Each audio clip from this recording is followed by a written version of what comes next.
ಈಶ್ವರಃ ಪರಮಃ ಕೃಷ್ಣ ಸಚ್ಚಿದಾನಂದ ವಿಗ್ರಹ ಅನಾದಿರಾದಿರ್ಗೋವಿಂದ ಸರ್ವಕಾರಣ ಕಾರಣಂ. ಎಲ್ಲ ಕಾರಣಗಳಿಗೂ ಮೂಲ ಕಾರಣಕರ್ತನಾದ ಪರಮಾತ್ಮನಿಗೆ ನಮಸ್ಕರಿಸುತ್ತಾ, ಎಲ್ಲ ಜೀವನ್ಮುಕ್ತ ಋಷಿಗಳ ಪಾದಗಳಿಗೆ ಪ್ರಣಾಮಗಳನ್ನು ಸಲ್ಲಿಸುತ್ತಾ, ಎಲ್ಲರ ಹೃದಯಗಳಲ್ಲಿ ನೆಲೆಸಿರುವ ಆ ಅಂತರ್ಯಾಮಿಗೆ ನನ್ನ ನಮನಗಳನ್ನು ಸಲ್ಲಿಸುತ್ತಾ, ಸೋದರ ಸೋದರಿಯರೇ, ಆತ್ಮೀಯರೇ, ಇಂದಿನ ಒಂದು ಸರಣಿ ಉಪನ್ಯಾಸದ ಮುಂದುವರಿದ ಭಾಗವನ್ನು ನಿಮಗೆ ನೀಡುವ ಪ್ರಯತ್ನವನ್ನು ನಾನು ಮಾಡ್ತಾ ಇದ್ದೇನೆ. ನಿಮಗೆ ತಿಳಿದ ಹಾಗೆ ಉಪನ್ಯಾಸದ ವಿಷಯ ಸೃಷ್ಟಿಯ ಕತೆ. ಆ ಸೃಷ್ಟಿಯ ಕಥೆಯನ್ನು ಗುಪ್ತ ಸಿದ್ಧಾಂತ, ವಿಜ್ಞಾನ ಮತ್ತು ಧರ್ಮಗಳ ಒಂದು ಸಮನ್ವಯ ಮತ್ತು ಆಧಾರದ ಮೇಲೆ ಅದನ್ನು ನಿಮಗೆ ನೀಡ್ತಾ ಬಂದಿದ್ದೇನೆ. ವೈಜ್ಞಾನಿಕವಾಗಿ ಹಲವಾರು ಅಂಶಗಳನ್ನು ಸೃಷ್ಟಿಯ ಬಗ್ಗೆ ನಿಮ್ಮೊಡನೆ ಪ್ರಾರಂಭದ ಕೆಲವು ಉಪನ್ಯಾಸಗಳಲ್ಲಿ ಹಂಚಿಕೊಂಡಿದ್ದೆ. ನಂತರ ಒಂದು ಹಂತದಲ್ಲಿ ನಾವು ಗುಪ್ತ ಸಿದ್ಧಾಂತ ಗ್ರಂಥವನ್ನು ಮೂಲಾಧಾರವಾಗಿ ತೆಗೆದುಕೊಂಡು ಸೃಷ್ಟಿಗೆ ಸಂಬಂಧಪಟ್ಟ ಹಾಗೆ ಬ್ಲಾವಿಟ್ಸ್ಕಿ ಅಮ್ಮನವರು ಏನು ಹೇಳ್ತಾ ಇದ್ದಾರೆ ಅನ್ನೋದನ್ನು ಅರ್ಥೈಸುವ ಪ್ರಯತ್ನವನ್ನು ಮಾಡ್ತಾ ಇದ್ವಿ. ಗುಪ್ತ ಸಿದ್ಧಾಂತ ಅಥವಾ ಸೀಕ್ರೆಟ್ ಡಾಕ್ಟ್ರಿನ್ ಗ್ರಂಥ ಮ್ಯಾಡಮ್ ಬ್ಲಾವೆಟ್ಸ್ಕಿ ಅವರು ಬರೆದಂತಹ ಒಂದು ಮೇರು ಕೃತಿ. It is the magnum opus of madam Blavatsky. Theosophy ಸಾಹಿತ್ಯವನ್ನು ಮೊಟ್ಟ ಮೊದಲು ಬರೆದು ಅಥವಾ ರಚಿಸಿ ಜಗತ್ತಿಗೆ ಪ್ರಚುರಪಡಿಸಿದವರು ಮ್ಯಾಡಮ್ ಬ್ಲಾವೆಟ್ಸ್ಕಿ ಅವರು. ಅವರು ಬರೆದಂತಹ ಸೀಕ್ರೆಟ್ ಡಾಕ್ಟ್ರಿನ್ನಿಂದ ಬಹಳಷ್ಟು ಪ್ರೇರಣೆಯನ್ನು ಹೊಂದಿ ಉತ್ತೇಜಿತರಾದವರು ಡಾಕ್ಟರ್ ಆ್ಯನಿ ಬೆಸೆಂಟ್ರು. ಅವರು ನಮ್ಮ ಥಿಯೋಸಾಫಿಕಲ್ ಚಳುವಳಿಗೆ ಈ ಗ್ರಂಥದ ಅಧ್ಯಯನದ ನಂತರ ಪ್ರವೇಶ ಮಾಡಿದರು. ಅಂದರೆ ಅಷ್ಟರ ಮಟ್ಟಿಗೆ ಈ ಗ್ರಂಥ ಅವರ ಮೇಲೆ ಪ್ರಭಾವವನ್ನು ಬೀರಿತ್ತು, ಆ್ಯನಿ ಬೆಸೆಂಟರ ಮೇಲೆ. ಇರಲಿ, ಈ ಗ್ರಂಥ ಸೃಷ್ಟಿಗೆ ಸಂಬಂಧಪಟ್ಟ ಆಳ ರಹಸ್ಯಗಳನ್ನು ಜಗತ್ತಿಗೆ ನೀಡಿದೆ. ಇದನ್ನು ಸೃಷ್ಟಿ ವಿಜ್ಞಾನ ಅಥವಾ ಸೃಷ್ಟಿಶಾಸ್ತ್ರ ಅಂತಲೇ ಹೇಳಬಹುದು. ಈ ಗ್ರಂಥದಲ್ಲಿ ಎರಡು ಮುಖ್ಯ ಭಾಗಗಳಿದೆ. ಒಂದು ವಿಶ್ವ ಸೃಷ್ಟಿ, ಮತ್ತೊಂದು ಮಾನವ ಸೃಷ್ಟಿ. ನಾನು ವಿಶ್ವ ಸೃಷ್ಟಿಯ ಬಗ್ಗೆ ವಿವರಣೆಯನ್ನು ನೀಡ್ತಾ ಇದ್ದೆ. ಒಂದು ಹಂತ ತಲುಪಿದ ನಂತರ ಮನುಷ್ಯ ಸೃಷ್ಟಿಯ ಬಗ್ಗೆ ಸಹ ತಿಳ್ಕೊಳ್ಳುವಂಥ ಪ್ರಯತ್ನವನ್ನು ಮಾಡೋಣ. ಗುಪ್ತ ಸಿದ್ಧಾಂತ ಗ್ರಂಥದ ಪೀಠಿಕೆಯಲ್ಲಿ ಅಥವಾ ಮುನ್ನುಡಿಯಲ್ಲಿ ಅವರು 3 ಪ್ರತಿಪಾದನೆಗಳನ್ನು ನಮಗೆ ನೀಡ್ತಾರೆ. ಆ 3 ಪ್ರತಿಪಾದನೆಗಳನ್ನು ಮೂಲಭೂತ ಪ್ರತಿಪಾದನೆಗಳು ಅಂತ ಹೇಳ್ತಾರೆ. 3 fundamental prepositions of secret doctrine. ಆ 3 ಪ್ರತಿಪಾದನೆಗಳನ್ನು ಅರ್ಥ ಮಾಡಿಕೊಳ್ಳದೆ ಗುಪ್ತ ಸಿದ್ಧಾಂತದ ಪುಟಗಳನ್ನು ತಿರುವಿ ಹಾಕಿದರೆ ಏನೂ ಅರ್ಥ ಆಗಲ್ಲ.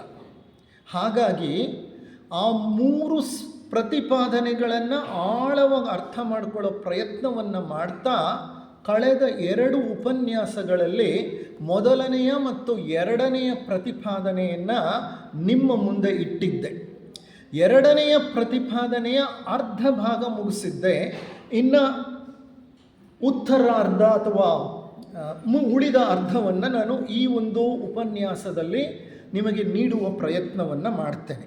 ಇರಲಿ, ಎರಡನೇ ಪ್ರತಿಪಾದನೆಗೆ ಹೋಗಲಿಕ್ಕೆ ಮೊದಲು ಸಣ್ಣದಾಗಿ ಮೊದಲನೇ ಪ್ರತಿಪಾದನೆ ಏನು ಹೇಳ್ತು ಅನ್ನೋದನ್ನು ಅರ್ಥ ಮಾಡಿಕೊಳ್ಳೋಣ.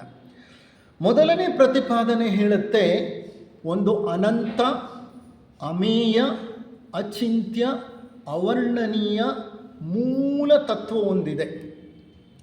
ಆ ತತ್ವ ನಮ್ಮ ವಿವರಣೆಗೆ, ನಮ್ಮ ಯೋಚನೆಗೆ ಸಿಲುಕದ್ದು ಅಂದರೆ ಸಿಲುಕುವುದಿಲ್ಲ. ಅದನ್ನು ವರ್ಣಿಸಲು ಸಾಧ್ಯವಿಲ್ಲ, ವಿವರಿಸಲು ಸಾಧ್ಯವಿಲ್ಲ. ಅರ್ಥೈಸಿಕೊಳ್ಳಲು ಸಾಧ್ಯವಿಲ್ಲ. ಯಾಕೆ ಅಂತಂದರೆ ಅದು ಬಹಳ ಎತ್ತರದ ತತ್ವ, ಅದು ಆದಿ ಮೂಲ ತತ್ವ. ಆ ಆದಿ ಮೂಲ ತತ್ವವನ್ನೇ ಉಪನಿಷತ್ತುಗಳು ಪರಬ್ರಹ್ಮ ಅಂತ, ವೇದಗಳು ಅವ್ಯಕ್ತ ಅಂತ ಕರೆದದ್ದು. ಆ ಮೂಲದಿಂದ ಅಖಿಲಾಂಡ ಕೋಟಿ ಬ್ರಹ್ಮಾಂಡದ ಸೃಷ್ಟಿಯಾಯಿತು. ಆ ಮೂಲ ತತ್ವವನ್ನೇ ನಾವು ಪರಮಾತ್ಮ ತತ್ವ ಅಂತ ಹೇಳ್ತೇವೆ, ಭಗವಂತ ಅಂತ ಹೇಳ್ತೇವೆ, ದೇವರು ಅಂತ ಹೇಳ್ತೇವೆ. ನಮ್ಮ ಮಟ್ಟಕ್ಕೆ ನಾವು ಆ ಎಲ್ಲ ಪರಿಕಲ್ಪನೆಗಳನ್ನು ಇಳಿಸ್ಕೊಂಡು ಬಿಟ್ಟಿದ್ದೀವಿ. ಆದರೆ ನಮ್ಮ ಗುಪ್ತ ಸಿದ್ಧಾಂತ ಹೇಳುತ್ತೆ, ದಯವಿಟ್ಟು ಆ ಮೂಲ ತತ್ವವನ್ನು ವಿವರಿಸಲು, ವರ್ಣಿಸಲು, ಚಿಂತಿಸಲು ಹೋಗಬೇಡಿ. ಅದು ಅಸಾಧ್ಯ. ಕಾರಣ, ನೀವೇನೇ ಮಾಡಿದ್ರೂ ವರ್ಣಿಸಲಿಕ್ಕೆ, ವಿವರಿಸಲಿಕ್ಕೆ ಹೋದ್ರೂ ನೀವು ಅದನ್ನು ವಾಗಿಸುತ್ತೀರಿ. ಕುಬ್ಜ ಅಂತಂದರೆ ಅದರ ಒಂದು ಅಮೋಘ ಶಕ್ತಿಯನ್ನು, ತತ್ವವನ್ನು, ಬಲವನ್ನು ನೀವು ಕಡಿಮೆ ಮಾಡಿಬಿಡ್ತೀರಿ. You are unable to do it. ಮಾನವ ಸಹಜ ಮೆದುಳಿಗೆ, ಮನಸ್ಸಿಗೆ ಅದನ್ನು ಎಟುಕಿಸಿಕೊಳ್ಳುವ ಶಕ್ತಿ ಇಲ್ಲ. ಅದನ್ನು ನಿಮ್ಮ ಹಂತಕ್ಕೆ ಇಳಿಸಬೇಡಿ ಅಂತ ಹೇಳ್ತಾರೆ ಅವರು. ಆದರೆ ನಾವೇನು ಮಾಡ್ತೀವಿ? ವಿಷ್ಣು ಸಹಸ್ರನಾಮ ಅಂತೀವಿ, ಹೌದಾ? ವಿಷ್ಣುವನ್ನು ಭಗವಂತ ಅಂತ ಹೇಳ್ತೀವಿ. ಇರಲಿ, ತಪ್ಪಲ್ಲ. ಆದರೆ ಆ ವಿಷ್ಣುವನ್ನು ಸಹಸ್ರನಾಮದಲ್ಲಿ ಏನು ಮಾಡ್ತೀವಿ? ಹಲವಾರು ಹೆಸರುಗಳಲ್ಲಿ ವಿವರಿಸಲು, ವರ್ಣಿಸಲು ಪ್ರಾರಂಭ ಮಾಡಿಬಿಡ್ತೀವಿ. ಅದು ಮಾಡಬೇಡಿ. Don't try to measure the unmeasurable. ಯಾವುದನ್ನು ಅಳೆಯಲಿಕ್ಕೆ ಆಗೋದಿಲ್ವೋ ಅದನ್ನು ಅಳಿಲಿಕ್ಕೆ ಹೋಗಬೇಡಿ. ನೀವು ಅಳೆಯಲಿಕ್ಕೆ ಹೋದರೆ ಅಂತಹ ಉದಾತ್ತ ಎತ್ತರ ತತ್ವವನ್ನು ನೀವು ಅದನ್ನು ಕುಬ್ಜಗೊಳಿಸುತ್ತೀರಿ. You will distort. Distortion is the beautiful word which is used. Distort ಅಂತಂದರೆ ಆ ಮೂಲ ಚೈತನ್ಯದ ಆ ಒಂದು ವಿಜೃಂಭಣೆ ಏನಿದೆ ಅದನ್ನು ನಿಮ್ಮ ಪದಗಳಲ್ಲಿ ಸೆರೆ ಹಿಡಿಯೋ ಹಂತದಲ್ಲಿ ಕೆಳಮಟ್ಟಕ್ಕೆ ತಂದು ಬಿಡ್ತೀರಿ. ಮಾಡಬೇಡಿ ಅದನ್ನು ಅಂತ ಹೇಳ್ತಾರೆ. ಅದಕ್ಕೆ ಬುದ್ಧರು ಪರಮಾತ್ಮನ ಬಗ್ಗೆ ಯಾರು ಏನೇ ಕೇಳಿದ್ರೂ ಅವ್ರ ಉತ್ತರವನ್ನು ಕೊಡ್ತಾ ಇರಲಿಲ್ಲ. ಮೌನವೇ ಅವರ ಉತ್ತರ ಆಗ್ತಿತ್ತು. ಮೌನವೇ ಅವರ ಉತ್ತರ. ಹಾಗೆಂದರೆ ಪರಮಾತ್ಮ ಇಲ್ಲ ಅಂತ ಎಂದು ಹೇಳಿಲ್ಲ. ಆದರೆ ಪರಮಾತ್ಮನನ್ನು ವಿವರಿಸಲಿಕ್ಕೆ, ವರ್ಣಿಸಲಿಕ್ಕೆ ಹೋಗ್ತಾ ಇರಲಿಲ್ಲ ಅವರು. So that is how one should be ಅಂತ ಇರಲಿ. ಅದು ಮೊದಲನೆಯ ಒಂದು ಪ್ರತಿಪಾದನೆ. ಎರಡನೆಯ ಪ್ರತಿಪಾದನೆ ಹೇಳುತ್ತೆ, ಈ ವಿಶ್ವದ ಅನಂತತೆಯು ಒಂದು ಪೂರ್ಣವಾಗಿ ಹೇಳುವುದಾದರೆ ಅಮಿತ ಸಮತಲ. ಇದು ಒಂದು ಆಟದ ಮೈದಾನವಿದ್ದ ಹಾಗೆ. ಅಸಂಖ್ಯಾತ ವಿಶ್ವಗಳು ನಿಯಮಿತವಾಗಿ ಇಲ್ಲಿ ಉದ್ಭವಿಸುತ್ತವೆ ಮತ್ತು ಕಣ್ಮರೆಯಾಗುತ್ತವೆ. ಇದರ ಅರ್ಥ ಏನು? ಈ ಅಖಿಲಾಂಡ ಕೋಟಿ ಬ್ರಹ್ಮಾಂಡ ಅನ್ನೋದು ಒಂದು ವಿಶಾಲವಾದ ಸಮತಲ. ಎಷ್ಟು ವಿಶಾಲವಾಗಿದೆ ಅಂದರೆ ಆ ವೈಶಾಲ್ಯವನ್ನು ಯಾವ ವಿಜ್ಞಾನಿಗೂ ಸಂಶೋಧಿಸಲಿಕ್ಕೆ ಸಾಧ್ಯವಾಗಿಲ್ಲ. ಹಾಗಾಗಿ ವಿಜ್ಞಾನಿಗಳು ವಿಶ್ವವನ್ನು ಅಳೆಯಲಿಕ್ಕೆ ಆಗಿರುವ ವಿಶ್ವ, ಅಳೆಯಲಿಕ್ಕೆ ಆಗದೇ ಇರುವ ವಿಶ್ವ, the observable universe and the unobservable universe ಅಂತ ಎರಡು ಭಾಗ ಮಾಡಿಬಿಟ್ಟಿದ್ದಾರೆ. ಅಬ್ಸರ್ವಬಲ್ ಯೂನಿವರ್ಸ್ ಅಂದರೆ ನಮ್ಮ ಕಣ್ಣಿಗೆ ಗೋಚರಿಸುವಂತಹ ವಿಶ್ವ. ಬರೀ ಕಣ್ಣಿಗೆ ಅಲ್ಲ, ಹಲವಾರು ವೈಜ್ಞಾನಿಕ ಉಪಕರಣಗಳ ಮೂಲಕ ನಾವು ಈ ಅಂತರಿಕ್ಷವನ್ನು ಎಷ್ಟು ಜಾಲಾಡಿ ಎಷ್ಟು ವಿಶಾಲವಾಗಿದೆ ಅಂತ ತಿಳ್ಕೊಂಡಿದ್ದೀವೋ ಅದು 5%. ವಿಜ್ಞಾನಿಗಳು ಹೇಳ್ತಾರೆ, ಎಷ್ಟೆಲ್ಲ ಕಷ್ಟಪಟ್ಟರೂ 5% ವಿಶ್ವ ನಮಗೆ ಗೋಚರವಾಗಿದೆ. ಇನ್ನು 95% ವಿಶ್ವ ಅಗೋಚರ ವಿಶ್ವವಾಗಿದೆ. ಇಷ್ಟು ವಿಶಾಲವಾದಂತಹ ಒಂದು ವಿಶ್ವ ಒಂದು ಸಮತಲ ಇದು. ದಯವಿಟ್ಟಮ್ಮ, ಪ್ರತಿ ಸಲ ಉಪನ್ಯಾಸದಲ್ಲೂ ಈ ಸಮಸ್ಯೆ ಬರುತ್ತೆ. ಪ್ಲೀಸ್ ಸ್ವಿಚ್ ಆಫ್ ಮಾಡಿ, ಪ್ಲೀಸ್ ಸ್ವಿಚ್ ಆಫ್ ಮಾಡಿ. ಎಲ್ಲರಿಗೂ ಡಿಸ್ಟರ್ಬ್ ಆಗುತ್ತಮ್ಮ.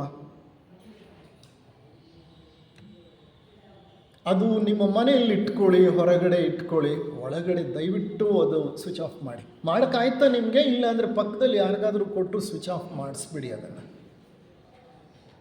ಇಲ್ಲಾಂದರೆ ಅವ್ರು ಮತ್ತೆ ಕಾಲ್ ಮಾಡ್ತಾರಮ್ಮ, ಮತ್ತೆ ಕಾಲ್ ಮಾಡ್ತಾರೆ. ಪ್ಲೀಸ್ ಇರಲಿ. ಈಗ ಈ ಎರಡನೆಯ ಪ್ರತಿಪಾದನೆ ಏನು ಹೇಳ್ತಾ ಇದೆ ಅಂದರೆ, ಈ ಅಖಿಲಾಂಡ ಕೋಟಿ ಬ್ರಹ್ಮಾಂಡ ಒಂದು ವಿಶಾಲವಾದ ಸಮತಲ. ಸಮತಲ ಅಂದರೆ ಇಟ್ಸ್ ಎ ಪ್ಲೇನ್, ಆಟದ ಮೈದಾನ ಇದ್ದ ಹಾಗೆ, ವಿಶಾಲವಾದ ಆಟದ ಮೈದಾನ. ಈ ಆಟದ ಮೈದಾನದಲ್ಲಿ ಏನಾಗುತ್ತೆ ಅಂದರೆ, ವಿಶ್ವಗಳು ಹುಟ್ಟುತ್ತಾ ಇರ್ತವೆ, ಬೆಳೀತಾ ಇರ್ತವೆ, ಲಯ ಹೊಂದುತ್ತವೆ, ಪುನಃ ಹೊಸ ವಿಶ್ವ ಸೃಷ್ಟಿಯಾಗುತ್ತೆ. ಅಂದರೆ ವಿಶ್ವಗಳ ಸೃಷ್ಟಿ ನಿರಂತರವಾಗಿ ನಡೀತಿರುತ್ತೆ.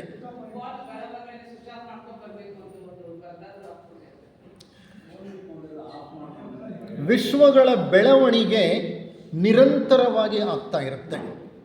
ವಿಶ್ವಗಳ ಲಯ ನಿರಂತರವಾಗಿ ಆಗ್ತಾ ಇರುತ್ತೆ.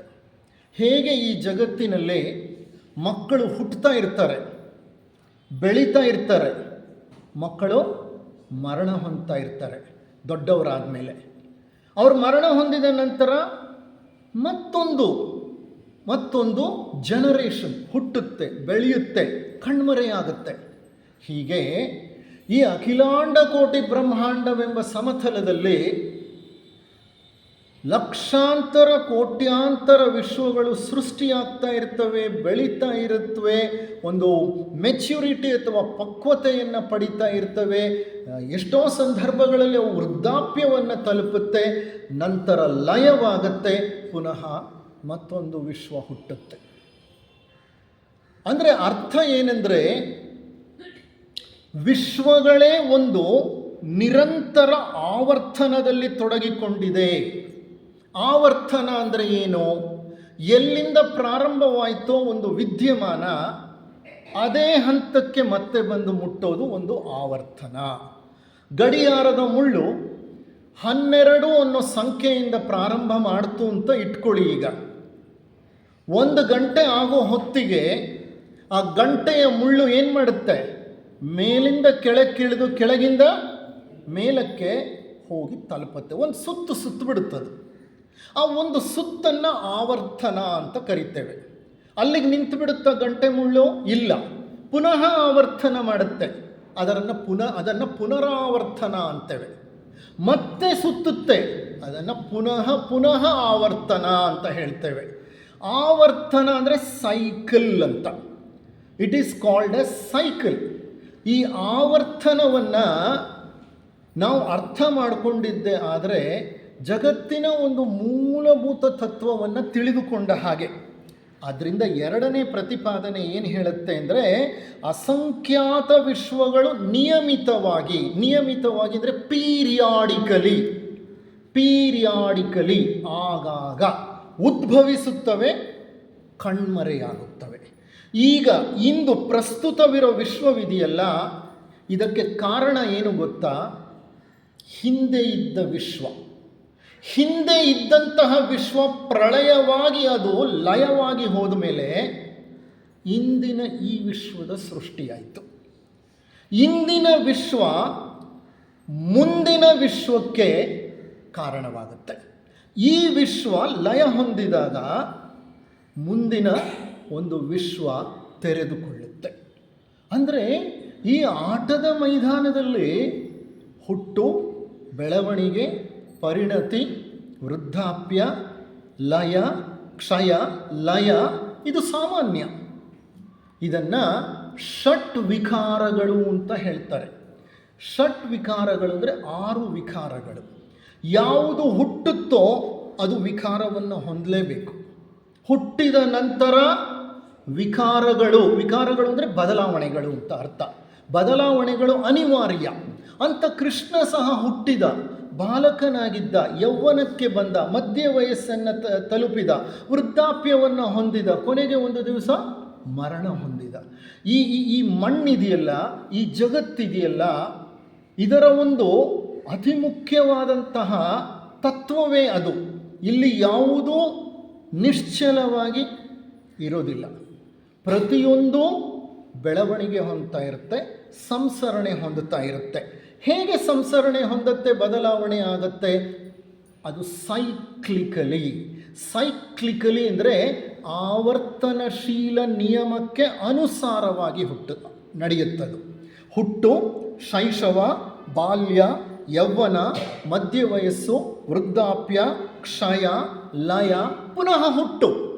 ನಾವು ಲಯವಾಗಿ ಹೋಗ್ತೇವೆ, ಮಣ್ಣಲ್ಲಿ ಮಣ್ಣಾಗಿ ಹೋಗ್ತೇವೆ, ಪಂಚಭೂತಗಳಲ್ಲಿ ಸೇರಿಬಿಡ್ತೇವೆ, ಪುನಃ ಒಂದು ಪುನರ್ಜನ್ಮವನ್ನು ತಗೊಂಡು ಶೈಶವಾವಸ್ಥೆಯನ್ನು ಪ್ರವೇಶ ಮಾಡ್ತೇವೆ. Another cycle. ನಿಮಗೆ ಕರ್ಮ ನಿಯಮ, ಪುನರ್ಜನ್ಮ ನಿಯಮದಲ್ಲಿ ವಿಶ್ವಾಸ, ನಂಬಿಕೆ ಇರೋದಾದರೆ ಪ್ರತಿಯೊಂದು ಬರ್ತ್ ಅಥವಾ ಜನನದಲ್ಲೂ ನಾವು ಈ ಷಟ್ ವಿಕಾರಗಳನ್ನು ಹಾದು ಹೋಗ್ತೇವೆ, ಪುನಃ ಹಿಂತಿರುಗಿ ಬರ್ತಾ ಇರ್ತೇವೆ. ಹಾಗಾದರೆ ಈ ಆವರ್ತನಶೀಲ ತತ್ವ ಎಲ್ಲೆಲ್ಲೂ ಇದೆಯಾ ಅಂದರೆ ಎಲ್ಲೆಲ್ಲೂ ಇದೆ. ಪ್ರತಿ ಜೀವಕೋಶವೂ ಸಹ ಇದೇ ಆವರ್ತನವನ್ನು ಪ್ರಕಟಪಡಿಸುತ್ತದೆ. ಪ್ರತಿ ಜೀವಕೋಶ, ನಮ್ಮ ಶರೀರದಲ್ಲಿ ಕೋಟ್ಯಾಂತರ ಜೀವಕೋಶಗಳಿವೆ, ಟ್ರಿಲಿಯನ್ಗಳ ಗಟ್ಟಲೆ, ಬಿಲಿಯನ್ಗಳಲ್ಲ. ಬಿಲಿಯನ್ ಅಂದರೆ 100 ಕೋಟಿ, ಟ್ರಿಲಿಯನ್ ಅಂತ ಅಂದರೆ 1,000 billion is equal to 1,000 billion is equal to 1 trillion. ಟ್ರಿಲಿಯನ್ಗಳ ಗಟ್ಟಲೆ, ಅದು ನೀವು ಊಹೆ ಮಾಡಲಿಕ್ಕೂ ಆಗದೇ ಇರುವಂತಹ ಸಂಖ್ಯೆ. ಅಷ್ಟು ಜೀವ ಕಣಗಳಿವೆ. ಆ ಜೀವ ಕಣಗಳಿಂದ ಈ ಶರೀರ ಮಾಡಲ್ಪಟ್ಟಿದೆ. ಆ ಜೀವ ಕಣಗಳೇನು ಮಾಡುತ್ತವೆ? ಅವು ಹುಟ್ಟುತ್ತವೆ. ನಾನು ಹೇಗೆ ಹುಟ್ಟಿ ಬೆಳೆದು ಮರಣ ಹೊಂದುತ್ತೀನೋ ಹಾಗೆ ಜೀವಕೋಶಗಳು, ಜೀವಕಣಗಳು ನಿರಂತರವಾಗಿ ನನ್ನ ಶರೀರದಲ್ಲಿ ಹುಟ್ಟುತ್ತಾ ಇರುತ್ತವೆ. ಶೈಶವ, ಬಾಲ್ಯ, ಯೌವನ, ಮಧ್ಯ ವಯಸ್ಸು, ವೃದ್ಧಾಪ್ಯ, ಕ್ಷಯ, ಲಯ, ಅದು ಸಾಯುತ್ತೆ. ಹಾಗಾದರೆ ಹುಟ್ಟಿದ ಜೀವಕೋಶ ನಾನು ಬದುಕಿರೋ ತನಕ ಇರುತ್ತಾ, ನಾನು ಸತ್ತಾಗ ಸಾಯುತ್ತಾ? ಅದು ಇಲ್ಲ. ಜೀವಕೋಶಗಳ ಆಯಸ್ಸು ಬಹಳ ಬಹಳ ಬಹಳ ಕಡಿಮೆ. ಹೇಳೋದಾದರೆ ಶರೀರದ ಚರ್ಮದ ಮೇಲೆ, ಎಪಿಡರ್ಮಿಸ್ ಅಂತೀವಿ ನಾವು ಇದನ್ನು, ಹೊರ ಚರ್ಮ. ಈ ಹೊರ ಚರ್ಮದ ಜೀವಕೋಶಗಳಿದೆಯಲ್ಲ, 40 ರಿಂದ 56 ದಿನಗಳಿಗೆ ಜೀವನ ಚಕ್ರವನ್ನು ಮುಗಿಸ್ಬಿಡುತ್ತವೆ. ಹುಟ್ಟುತ್ತವೆ, ಬೆಳೆಯುತ್ತವೆ, ಯೌವನವನ್ನು ತಲುಪುತ್ತೆ, ಮಧ್ಯ ವಯಸ್ಸನ್ನು ತಲುಪುತ್ತೆ, ಇಳಿ ವಯಸ್ಸಿಗೆ ಜಾರತ್ತೆ, ಸತ್ತು ಹೋಗುತ್ತೆ. ಎಷ್ಟು ದಿನಗಳಲ್ಲಿ? 40 ರಿಂದ 56 ದಿನಗಳಲ್ಲಿ. ಅಂದರೆ every 40 to 56 days your skin becomes a new skin. ನಿಮ್ಮ ಚರ್ಮ ಏನಾಗುತ್ತೆ? ಹೊಸ ಚರ್ಮವಾಗುತ್ತೆ. There is cell turnover ಅಂದರೆ ಜೀವಕೋಶಗಳ ಒಂದು ಟರ್ನ್ ಓವರ್. ಈಗ ವ್ಯಾಪಾರ ಮಾಡುವಂಥವ್ರು ಫಿನಾನ್ಷಿಯಲ್ ಟರ್ನ್ ಓವರ್ ಅಂತಾರೆ, ಕೇಳಿದಿರಲ್ವ ನೀವು? ಅದೇ ಥರ ಸೆಲ್ ಟರ್ನ್ ಓವರ್ ಜರುಗ್ತಾ ಇರುತ್ತೆ. ಕೆಳಭಾಗದಲ್ಲಿ ಹುಟ್ಟಿದ ಜೀವಕೋಶಗಳು ಮೇಲೆದ್ದು ಹೊರಬಂದು ಸವೆದು ಹೊಟ್ಟೋಗುತ್ತೆ. 40 ರಿಂದ 56 ದಿನಗಳಿಗೆ ಚರ್ಮದ ಜೀವಕೋಶಗಳು ತಮ್ಮ ಜೀವನ ಚಕ್ರವನ್ನು ಮುಗಿಸುತ್ತವೆ. ಕೆಂಪು ರಕ್ತ ಕಣಗಳು 120 ದಿನಗಳ ಕಾಲ ಬದುಕಿರುತ್ತವೆ. ಇವಾಗ ಹುಟ್ಟಿದಂತಹ ಒಂದು ಕೆಂಪು ರಕ್ತ ಕಣ 120 ದಿನಗಳಲ್ಲಿ ಮರಣ ಹೊಂದಿಬಿಡುತ್ತೆ. ಆ ಮಧ್ಯದಲ್ಲಿ ಅದು ಅಷ್ಟೇ ಬೆಳೆಯುತ್ತೆ. ಶಿಶು ಕೆಂಪು ರಕ್ತ ಕಣ, ಯೌವನದ ಕೆಂಪು ರಕ್ತ ಕಣ, ಇಳಿ ವಯಸ್ಸಿನ ಕೆಂಪು ರಕ್ತ ಕಣ, ಕೊನೆಗೆ ಲಯ ಹೊಂದತ್ತೆ, ಒಡೆದು ಹೋಗುತ್ತೆ. ಆ ಜೀವಕೋಶ ಒಡೆದು ಹೋದಾಗ ಅದ್ರ ಒಳಗಡೆ ಏನಿದೆಯೋ ಸತ್ವ, ಆ ಸತ್ವವೆಲ್ಲ ನಮ್ಮ ಪಿತ್ತಜನಕಾಂಗದಲ್ಲಿ ಸೇರಿಕೊಳ್ಳುತ್ತೆ, ಇಲ್ಲ ನಮ್ಮ ಗುಲ್ಮದಲ್ಲಿ ಸೇರಿಕೊಳ್ಳುತ್ತೆ, ಇಲ್ಲ ನಮ್ಮ ಮೂಳೆಯ ಮಜ್ಜೆಯಲ್ಲಿ ಸೇರಿಕೊಳ್ಳುತ್ತೆ. ಆ ಮೂಳೆ ಮಜ್ಜೆಯಿಂದ, ಗುಲ್ಮದಿಂದ, ಪಿತ್ತಜನಕಾಂಗದಿಂದ ಹೊಸ ರಕ್ತ ಕಣಗಳು ಉತ್ಪತ್ತಿಯಾಗುತ್ತೆ. Are you following me? ಅರ್ಥ ಆಗ್ತಾ ಇದೆಯಾ? ಎಲ್ಲಿಂದ ಹುಟ್ಟುತ್ತವೋ ಅಲ್ಲೇ ಹೋಗಿ ಸಮಾಧಿಯಾಗುತ್ತವೆ. ಸಮಾಧಿಯಾದ ನಂತರ ಅಲ್ಲಿ ಏನು ಇದೆಯೋ ಅದರಿಂದ ಮತ್ತೆ ಹೊಸ ಜೀವಕೋಶಗಳು ಉತ್ಪತ್ತಿಯಾಗುತ್ತವೆ. ಪ್ರತಿ ಬಿಳಿ ರಕ್ತ ಕಣ 20 ದಿನಗಳ ಕಾಲ ಬದುಕಿರುತ್ತೆ. ಆ 20 ದಿನಗಳಲ್ಲಿ ಅದು ತನ್ನ ಜೀವನ ಚಕ್ರವನ್ನು ಮುಗಿಸುತ್ತೆ. ಪ್ರತಿ ಚಪ್ಪಟೆ ರಕ್ತ ಕಣ, ಪ್ಲೇಟಿಲೆಟ್ಗಳು, ಡೆಂಗ್ಯೂ ಫೀವರ್ ಬಂದರೆ ಪ್ಲೇಟ್ಲೆಟ್ಗಳ ಸಂಖ್ಯೆ ಏನಾಗುತ್ತೆ? ಕಡಿಮೆಯಾಗೋಗುತ್ತೆ. ಯಾಕೆ ಗೊತ್ತಾ ಕಡಿಮೆಯಾಗೋದು? ಸಾಯ್ತಾ ಇರೋ ಚಪ್ಪಟೆ ರಕ್ತ ಕಣಗಳು ಹೆಚ್ಚು, ಹುಟ್ಟುತ್ತಾ ಇರೋ ರಕ್ತ ಕಣಗಳು ಕಡಿಮೆ. ಆವಾಗ ಪ್ಲೇಟ್ಲೆಟ್ ಡಿಫಿಷಿಯನ್ಸಿ ಆಗುತ್ತೆ, ಇಂಟರ್ನಲ್ ಬ್ಲೀಡಿಂಗ್ ಸ್ಟಾರ್ಟ್ ಆಗುತ್ತೆ. ಯಾಕೆಂದರೆ ಪ್ಲೇಟಿಲೆಟ್ಗಳು ಇಂಟರ್ನಲ್ ಬ್ಲೀಡಿಂಗ್ ಅಥವಾ ಒಳಗಡೆ ಬ್ಲೀಡಿಂಗ್ ಆಗದೆ ಇದ್ದ ಹಾಗೆ, ರಕ್ತಸ್ರಾವವಾಗದೆ ಹಾಗೆ ಇರೋ ಹಾಗೆ ಕಾಪಾಡುತ್ತವೆ. ಯಾವಾಗ ಅವುಗಳ ಸಂಖ್ಯೆ ಕಡಿಮೆಯಾಗುತ್ತೋ ಆಂತರಿಕ ಅಂಗಗಳಲ್ಲಿ ಬ್ಲೀಡಿಂಗ್ ಬಿಗಿನ್ ಆಗಿಬಿಡುತ್ತೆ. ಈವನ್ ಬಾಹ್ಯದಲ್ಲೂ ಬ್ಲೀಡಿಂಗ್ ಸ್ಟಾರ್ಟ್ ಆಗಿಬಿಡುತ್ತೆ. ಇದಕ್ಕೆ ಕಾರಣ ಸಾಯ್ತಾ ಇರೋ ರೇಟ್ನಲ್ಲಿ ಚಪ್ಪಟೆ ರಕ್ತ ಕಣಗಳು ಹುಟ್ಟುತ್ತಾ ಇಲ್ಲ. ಅಂದರೆ ಒಂದು ಕಡೆ ಹುಟ್ಟುತ್ತಾ ಇರಬೇಕು, ಒಂದು ಕಡೆ ಸಾಯ್ತಾ ಇರಬೇಕು. ನಮ್ಮ ಶರೀರದಲ್ಲೇ ಇದು ಆವರ್ತನ. ಸತ್ತ ಚಪ್ಪಟೆ ರಕ್ತ ಕಣಗಳು ಏನನ್ನ ಬಿಟ್ಟು ಹೋಗುತ್ತವೋ ಅದರಿಂದ ಹೊಸ ಚಪ್ಪಟೆ ರಕ್ತ ಕಣಗಳು ಉತ್ಪತ್ತಿಯಾಗುತ್ತವೆ ಮೂಳೆಯ ಮಜ್ಜೆಯಲ್ಲಿ. ಇರಲಿ, ಕರುಳಿನ ಒಳಪದರ ಇದೆ. ಕರುಳು ಗೊತ್ತಲ್ಲ ನಿಮಗೆ? ಉದ್ದವಾದ ಕರುಳು. ಮನುಷ್ಯನಿಗೆ ಹೆಚ್ಚು ಕಡಿಮೆ 50 ಅಡಿ ಉದ್ದದ ಸಣ್ಣ ಕರುಳಿರುತ್ತೆ. 50 ಅಡಿ ಉದ್ದದ ಸಣ್ಣ ಕರುಳು. ಆ ಸಣ್ಣ ಕರುಳಿನ ಒಳಪದರ ಇರುತ್ತೆ. ನಾವು ತಿಂದ ಆಹಾರ ಆ ಒಳ ಕರುಳನ್ನು ತಲುಪಿ ಆ ಒಳಗಿರುವಂತಹ ಪದರ ಏನು ಮಾಡುತ್ತೆ? ನಾವು ತಿಂದ ಆಹಾರದ ಸತ್ವವನ್ನು ಹೀರ್ಕೊಳ್ಳುತ್ತೆ. ಹೀರ್ಕೊಂಡು ಎಲ್ಲಿ ಕಳಿಸುತ್ತದೋ? ರಕ್ತಕ್ಕೆ. ರಕ್ತ ಏನು ಮಾಡುತ್ತೆ? ಆ ಸತ್ವವನ್ನು ಎಲ್ಲ ಅಂಗಗಳಿಗೆ ತಗೊಂಡೋಗಿ ಹಂಚುತ್ತೆ. ಈ ಒಳಪದರ ಇದೆಯಲ್ಲ, ಕರುಳಿನ ಒಳಪದರ, ಅದು 3 ರಿಂದ 7 ದಿನಗಳಿಗೆ ಒಮ್ಮೆ ಪೂರ್ಣವಾಗಿ ಬದಲಾಗುತ್ತೆ. ಅಂದರೆ ಇವಾಗಿರೋ ಒಂದು ಜೀವಕಣ, ಜೀವಕೋಶ ಸಹ 7 ದಿನ ಆದಮೇಲಲ್ಲಿ ಇರಲ್ಲ, ಹೊಸದು ಹುಟ್ಟಿರುತ್ತೆ.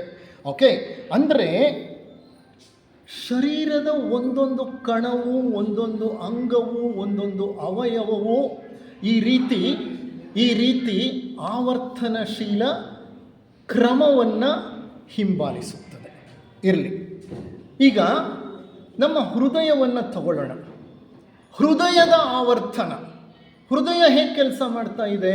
ಅದು ಸಹ ಸೈಕಲ್ಲೇ, ಆವರ್ತನವೇ. ಹೃದಯದ ಕೆಲಸ ಏನು ಹೇಳಿ? It is A pumping station. ನಿಮ್ಮ ಮನೆಗೆ ನೀರು ಹೇಗೆ ಬರುತ್ತೆ? ನೀರನ್ನು ಪಂಪ್ ಮಾಡಿದ್ರೆ ತಾನೇ ಬರೋದು. ಹಾಗೆ ನಮ್ಮ ಶರೀರದಲ್ಲಿ ರಕ್ತ ಪಂಪ್ ಆಗಬೇಕು. ಆ ರಕ್ತವನ್ನು ಪಂಪ್ ಮಾಡ್ತಾ ಇರೋದು ನಮ್ಮ ಹೃದಯ. ಅದು ಹೇಗೆ ಕೆಲಸ ಮಾಡುತ್ತೆ? ಆವರ್ತನಶೀಲ ಕ್ರಮವನ್ನು ಅದು ಅನುಸರಿಸುತ್ತೆ. ಏನದು ಆವರ್ತನಶೀಲ ಕ್ರಮ? ಲಬ್ ಢಪ್ ಲಬ್ ಢಪ್ ಲಬ್ ಢಪ್. ವಿಕಸಿಸುತ್ತೆ, ಸಂಕುಚಿಸುತ್ತೆ. ಸಂಕುಚನದ ನಂತರ ವಿಕಸನ, ವಿಕಸನದ ನಂತರ ಸಂಕುಚನ, ಮತ್ತೆ ಸಂಕುಚನದ ನಂತರ ವಿಕಸನ. ಕಂಟಿನ್ಯೂಯಸ್. ಯಾವಾಗಿಂದ ಹೃದಯ ಈ ಕೆಲಸ ಮಾಡ್ತಾ ಇದೆ? ನಾನು ನನ್ನ ತಾಯಿಯ ಹೊಟ್ಟೆಯಲ್ಲಿದ್ದಾಗ, ಹೆಚ್ಚು ಕಡಿಮೆ ನನಗೆ 4 ರಿಂದ 5 ತಿಂಗಳ ಒಂದು ವಯಸ್ಸಾಗಿದ್ದಾಗ, ಫೀಟಲ್ ಹಾರ್ಟ್ ಅಂದರೆ ಭ್ರೂಣದಲ್ಲಿ ಹೃದಯ ರಕ್ತವನ್ನು ಪಂಪ್ ಮಾಡೋಕ್ಕೆ ಸ್ಟಾರ್ಟ್ ಮಾಡ್ತು. ನಾನಿನ್ನ ಜಗತ್ತೇ ನೋಡಿರಲಿಲ್ಲ. ತಾಯಿ ಗರ್ಭದಲ್ಲಿದ್ದಾಗಲೇ ನನ್ನ ಹೃದಯ ಕೆಲಸ ಮಾಡೋಕ್ಕೆ ಶುರು ಮಾಡ್ತು. ಆವಾಗಿಂದ ಲಬ್ ಢಬ್ ಲಬ್ ಢಬ್ ಲಬ್ ಢಬ್. ಲಬ್ ಆದಮೇಲೆ ಢಬ್ ಬರಬೇಕು, ಡಬ್ ಆದಮೇಲೆ ಲಬ್ ಬರಬೇಕು. ಲಬ್ ಆದಮೇಲೆ ಲಬ್ ಬಂತು ಅಂತಂದರೆ it is extra systole. Dub ಆದಮೇಲೆ ಡಬ್ ಬಂತು ಅಂತಂದರೆ ಅದು ಎಕ್ಸ್ಟ್ರಾ ಡಯಸ್ಟೋಲ್. ಆ ಥರ ಆಗಬಾರ್ದು. ಆ ಥರ ಆದರೆ ಹೃದಯಕ್ಕೆ ರೋಗ ಇದೆ ಅಂತ ಅರ್ಥ. ಹಾಗಾದರೆ ಆರೋಗ್ಯವಂತ ಹೃದಯ ಕ್ರಮಬದ್ಧವಾಗಿ ಮಿಡಿತಾ ಇರುತ್ತೆ. ಕ್ರಮಬದ್ಧವಾಗಿ ನೀವು ಮಲಗಿದ್ದಾಗ, ನೀವು ಎದ್ದಿದ್ದಾಗ, ಓಡಾಡ್ತಿರೋವಾಗ, ಯೋಚನೆ ಮಾಡ್ತಿರೋವಾಗ, ಊಟ ಮಾಡ್ತಿರೋವಾಗ ತನ್ನ ಪಾಡಿಗೆ ತಾನು ಕೆಲಸ ಮಾಡ್ತಾ ಇರುತ್ತೆ. ಎಷ್ಟು ಸುಂದರವಾದ ಆವರ್ತನಶೀಲ ಕ್ರಮವನ್ನು ಅದು ಫಾಲೋ ಮಾಡುತ್ತೆ ಅಂದರೆ, ಹೃದಯದಲ್ಲಿ 4 ಕೋಣೆಗಳಿವೆ. 4 ಕೋಣೆಗಳು. Human heart has 4 chambers. ಆ 4 ಕೋಣೆಗಳಲ್ಲಿ ಮೇಲಿರುವ 2 ಕೋಣೆಗಳನ್ನು ಹೃತ್ಕರ್ಣಗಳು ಅಂತ ಕರೀತಾರೆ. ಕೆಳಗಿರುವ 2 ಕೋಣೆಗಳನ್ನು ಹೃತ್ಕುಕ್ಷಿಗಳು ಅಂತ ಕರೀತಾರೆ. ಈ ಹೃತ್ಕುಕ್ಷಿಗಳ ಒಳಗಡೆ ರಕ್ತ ಸಂಚರಿಸಿ ಅವು ಸಂಕುಚಿಸಿದಾಗ ರಕ್ತನಾಳಗಳಿಗೆ, ಪೈಪ್ಗಳಿಗೆ ನುಗ್ಗುತ್ತೆ ರಕ್ತ. ಆ ರಕ್ತ ಪೈಪ್ಗಳ ಮೂಲಕ, ಅಂದರೆ ರಕ್ತನಾಳಗಳ ಮೂಲಕ ನಮ್ಮ ಶರೀರವನ್ನೆಲ್ಲ ತಲುಪುತ್ತೆ. ಎಲ್ಲ ಅಂಗಗಳಲ್ಲಿ, ಅವಯವಗಳಲ್ಲಿ ಅದು ಡಿಸ್ಟ್ರಿಬ್ಯೂಟ್ ಆಗುತ್ತೆ. ಮತ್ತೆ ಅಲ್ಲಿಂದ ಏನಾಗುತ್ತೆ, ಹಿಂತಿರುಗಿ ಹೃದಯಕ್ಕೆ ಬರುತ್ತೆ. ಇರಲಿ, ಅದನ್ನು ಮತ್ತೆ ಮುಂದಿನ ಒಂದು ಹಂತದಲ್ಲಿ ವಿವರಿಸ್ತೀನಿ.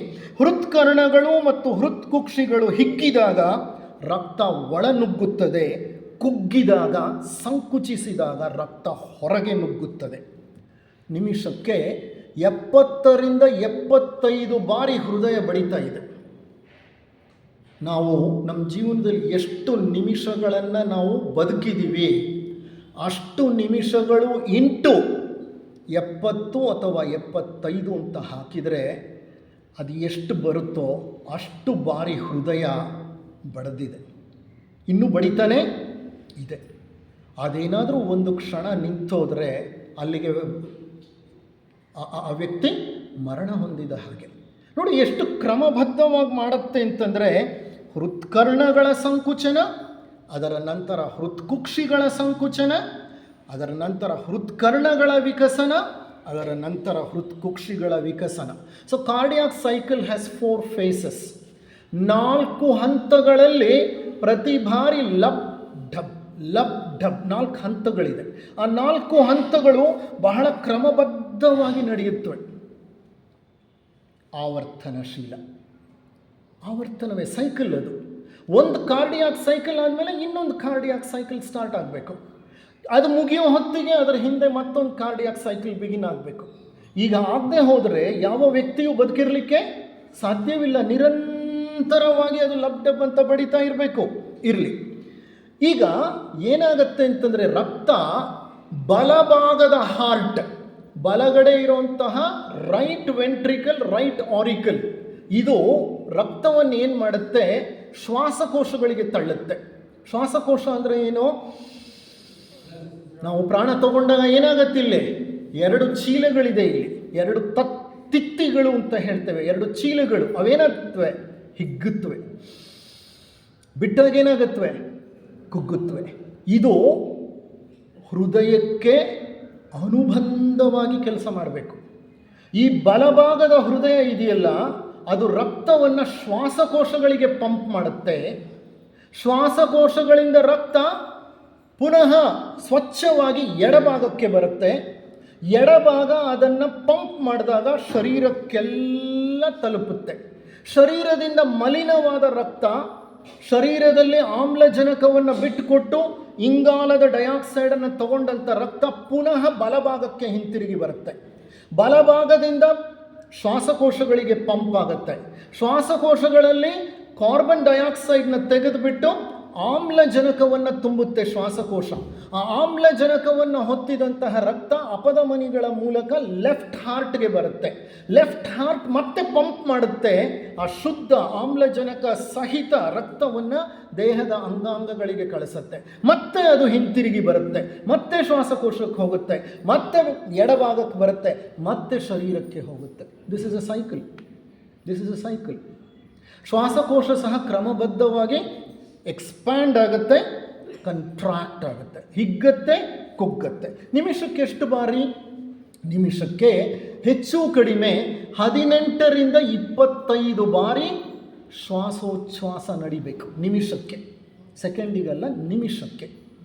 ನಿಮಿಷಕ್ಕೆ ಆರೋಗ್ಯವಂತ ವಯಸ್ಸಿನ ವ್ಯಕ್ತಿ 18 ರಿಂದ ಮ್ಯಾಕ್ಸಿಮಮ್ 25, ಸಾಮಾನ್ಯವಾಗಿ ನಾವು 18 to 22 ಅಂತ ಹೇಳ್ತೇವೆ, ಅಷ್ಟು ಬಾರಿ ವಿಕಸನ ಹೊಂದಬೇಕು, ಸಂಕುಚನ ಹೊಂದಬೇಕು. ಇದು ವಿಕಸಿಸಿ ಸಂಕುಚಿಸಿದ ಹಾಗೆ ಹಾರ್ಟ್ ಸಹ ಲಬ್ ಡಬ್ ಅಂತ ಬೀಟ್ ಆಗ್ತಾ ಇರ್ತದೆ. ಹಾರ್ಟ್ ಏನು ಗೊತ್ತಾ, 1 ನಿಮಿಷಕ್ಕೆ 72 ಬಾರಿ ಬಡಿಯುತ್ತೆ ಅಂದರೆ 0.8 ಸೆಕೆಂಡಿಗೆ ಒಮ್ಮೆ ಲಬ್ ಅನ್ನತ್ತೆ, ಒಮ್ಮೆ ಡಬ್ ಅನ್ನತ್ತೆ. ಅಂದರೆ ಒಮ್ಮೆ ವಿಕಸಿಸುತ್ತೆ, ಒಮ್ಮೆ ಸಂಕುಚಿಸುತ್ತೆ. ಎಷ್ಟು ಬೇಕು ಟೈಮ್ ಅದಕ್ಕೆ? ಒಂದು ಸಲ ಹಿಗ್ಗಕ್ಕೆ ಕುಗ್ಗಕ್ಕೆ 0.8 ಸೆಕೆಂಡ್. ಏನು 0.8 ಅಂದರೆ ನಿಮ್ಮ ಕಣ್ರೆಪ್ಪೆ ಮುಚ್ಚಿ ನೀವು ಕಣ್ರೆಪ್ಪೆ ತೆಗೆಯೋಷ್ಟರಲ್ಲಿ 2-3 ಸೆಕೆಂಡ್ ಆಗೋಗಿರುತ್ತೆ. ಅಷ್ಟೊತ್ತಿಗೆ ನಿಮ್ಮ ಹೃದಯ 3-4 ಬಾರಿ ಲಬ್ಧ ಬಂದುಬಿಟ್ಟಿರುತ್ತೆ. ಅಂದರೆ ಎಷ್ಟು ರಿದಮಿಕಲಿ ಶ್ರುತಿಬದ್ಧವಾಗಿ ಆವರ್ತನಗಳಲ್ಲಿ ಇದು ಕೆಲಸ ಮಾಡ್ತಿದೆ ನೋಡಿ. ಸಮುದ್ರದಲ್ಲಿ ತೆರೆಗಳು ಮೇಲೆದ್ದು ಕೆಳಗಿಳಿದಂತೆ, ಹಾಗೆ ಕೆಳಗಿಳಿದ ತೆರೆ ಪುನಃ ಮೇಲೆದ್ದಂತೆ, ಸಾಗರದ ಉಬ್ಬರವಿಳಿತಗಳಿದ್ದ ಹಾಗೆ. ಇದು ಸಹ ಆವರ್ತನವೇ. ಸಮುದ್ರದ ಬಳಿ ಹೋಗಿ ಕುಳಿತುಕೊಂಡ್ರೆ ಎಂದಾದರೂ ನೀವು ಅಲೆ ನಿಂತದ್ದು ನೋಡಿದ್ದೀರಾ?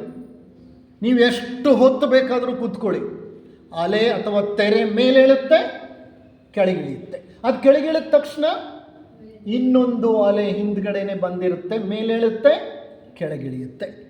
ಸಮುದ್ರದಲ್ಲಿ ಹೇಗೆ ತೆರೆಗಳು ಮೇಲೆದ್ದು ಕೆಳಗಿಳಿಯುತ್ತವೋ ಹಾಗೆ ಈ ಅಖಿಲಾಂಡ ಕೋಟಿ ಬ್ರಹ್ಮಾಂಡದಲ್ಲಿ ವಿಶ್ವಗಳು ಮೇಲೆದ್ದು ಕೆಳಗಿಳಿದು ಕಣ್ಮರೆಯಾಗುತ್ತವೆ. ಕಣ್ಮರೆಯಾದ ನಂತರ ಮತ್ತೆ ವಿಶ್ವ ಉತ್ಪತ್ತಿಯಾಗತ್ತೆ, ಮತ್ತೆ ಅದು ಕಣ್ಮರೆಯಾಗತ್ತೆ.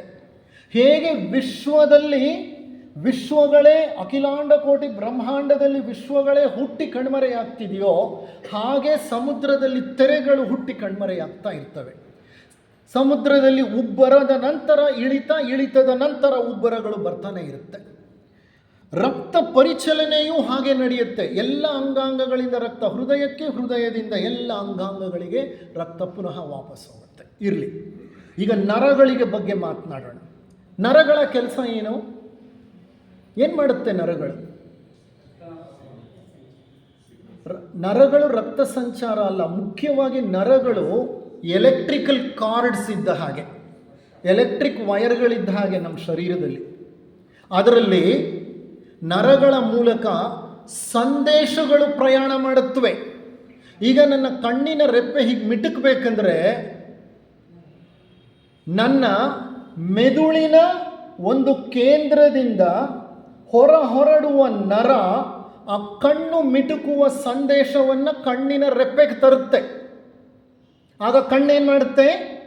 ಮಿಟುಕುತ್ತೆ. ನಾನು ಮಾತನಾಡಬೇಕಂದ್ರೆ ನನ್ನ ಮೆದುಳಿನ ಒಂದು ಕೇಂದ್ರದಿಂದ ನರ ನನ್ನ ಧ್ವನಿ ಪೆಟ್ಟಿಗೆಗೆ ಸಂದೇಶ ತರುತ್ತೆ. ಬರೀ ಮಾತಾಡುವಂತಾನೆ ಅಲ್ಲ, ಏನು ಮಾತಾಡಬೇಕು, ಯಾವ ಸ್ವರ ಮಾತನಾಡಬೇಕು, ಯಾವ ಪದ ಮಾತನಾಡಬೇಕು, ಇಲ್ಲಿಗೆ ಬರುತ್ತೆ. ಆಗ ಧ್ವನಿ ಪೆಟ್ಟಿಗೆ ಮಾತನಾಡಲಿಕ್ಕೆ ಪ್ರಾರಂಭ ಮಾಡುತ್ತೆ. ನಾನು ಕುಳಿತುಕೋಬೇಕು ಅಂದ್ರೂ ಅಷ್ಟೇ, ಮೆದುಳಿನಿಂದ ನರ ನಾನು ಕುಳಿತುಕೊಳ್ಳಿಕ್ಕೆ ಬೇಕಾದ ಸ್ನಾಯುಗಳಿಗೆ ಸಂದೇಶವನ್ನು ತರುತ್ತೆ. ಹೇಗೆ ತರುತ್ತೆ ಸಂದೇಶವನ್ನು?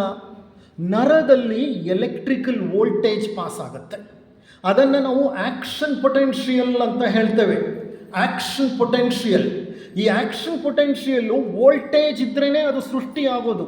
ಆ ವೋಲ್ಟೇಜ್ ಸೃಷ್ಟಿಯಾಗೋದು ಹೇಗೆ ಅಂದರೆ, ನರದಲ್ಲಿ ಸಂದೇಶಗಳು ಚಲಿಸೋದು ಹೇಗೆ ಅಂದರೆ, there is depolarization, there is repolarization. Every depolarization follows a repolarization and a repolarization follows a depolarization. ಅಂದರೆ ನರಗಳಲ್ಲಿ ಕ್ಯಾಲ್ಶಿಯಂ ಒಳಗೆ ನುಗ್ಗಿದಾಗ, ಕ್ಯಾಲ್ಶಿಯಂನ ಅಣುಗಳು ಒಳಗೆ ನುಗ್ಗಿದಾಗ ಡಿಪೋಲರೈಸೇಷನ್ ಆಗುತ್ತೆ. ಡಿಪೋಲರೈಸೇಷನ್ ಆದಾಗ ವೋಲ್ಟೇಜ್ ಕ್ರಿಯೇಟ್ ಆಗುತ್ತೆ. ಆ ವೋಲ್ಟೇಜ್ ಕ್ರಿಯೇಟ್ ಆಗಿದ್ದು ಆ ನರಕೋಶದಿಂದ ಮುಂದಿನ ನರಕೋಶಕ್ಕೆ ಹೋಗುತ್ತೆ. ಅದು ಆ ಕಡೆ ಹೋಗ್ತಾ ಇದ್ದ ಹಾಗೆ ಇಲ್ಲೇನಾಗುತ್ತೆ ಗೊತ್ತಾ? ಪೊಟ್ಯಾಷಿಯಂ ಇನ್ಫ್ಲಕ್ಸ್ ಆಗುತ್ತೆ, ಕ್ಯಾಲ್ಶಿಯಂ ಎಫ್ಲಕ್ಸ್ ಆಗುತ್ತೆ. ಅಂದರೆ ಪೊಟ್ಯಾಷಿಯಂ ಅಯಾನ್ಗಳು ಈ ನರಕೋಶದ ಒಳಗೆ ನುಗ್ಗುತ್ತೆ, ಮೊದಲು ಹೋದಂಥ ಕ್ಯಾಲ್ಶಿಯಂ ಹೊರಬರುತ್ತೆ. ಆಗ ರೀಪೋಲರೈಸೇಷನ್ ಆಗುತ್ತೆ. ರೀಪೋಲರೈಸೇಷನ್ ಆದಾಗ ಕರೆಂಟು ರೆಸ್ಟಿಂಗ್ ಪೊಟೆನ್ಷಿಯಲ್ಗೆ ಬರುತ್ತೆ. ಡಿಪೋಲರೈಸೇಷನ್ ಆದಾಗ ಕರೆಂಟು ಉತ್ಪತ್ತಿಯಾಗಿ ಮುಂದೆ ಚಲಿಸುತ್ತೆ. ಒಂದು ನರಕಣದಿಂದ ಇನ್ನೊಂದು ನರಕಣ, ಇನ್ನೊಂದು ನರಕಣದಿಂದ ಮತ್ತೊಂದು ನರಕಣಕ್ಕೆ ಸಂದೇಶ ಹೋಗುವಾಗ there is a wave of depolarization which is followed by a wave of repolarization, and a wave of repolarization which is followed by a wave of depolarization.